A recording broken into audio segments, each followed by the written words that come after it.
6 तारखेला 2 दिवस गाव पातळीवर गावाची मिटिंग घेतली. गावातील आमच्या चिखला गावातील वंजारी समाजाचे, मराठा समाजाचे, माळी, सुतार, लोहार सर्व जाती धर्माच्या लोकांनी बोलवलं, सर्वांना बोलवलं मंदिरामध्ये गावातील व त्यांना ती परिस्थितीची जाणीव करून दिली.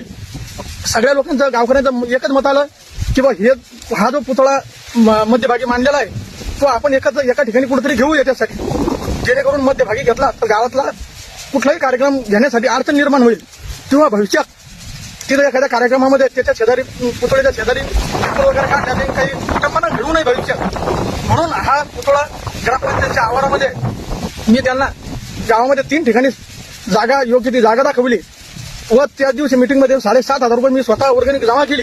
मी स्वतः पुढाकार घेऊन आपल्या गावातील जितके घरं असतील त्या प्रत्येक घरांनी 1,000 रुपये वर्गणी आपल्याला पुतळ्यासाठी द्यायची आहे हे असं आमचं ठरलं. हो, वर्गणी सुद्धा 7,500 रुपये ती माझ्याकडे जमा आहे. परंतु हे जे संजीवनी वाहक आहे तिने जाणीवपूर्वक ठरवून हे जातीय दंगल, जातीय वाद, जातीय तेढ निर्माण करण्याचं काम ती करत आहे.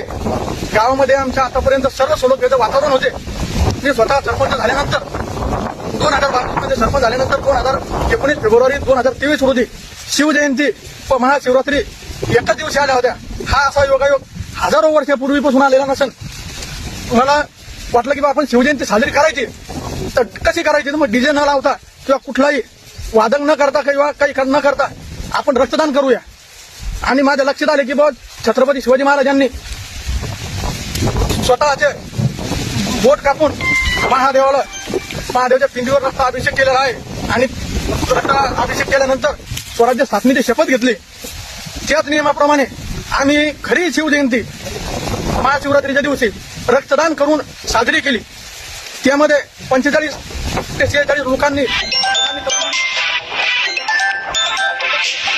त्यामध्ये किमान 38 ते 40 जण हे वंजारी समाजाचे युवक होते.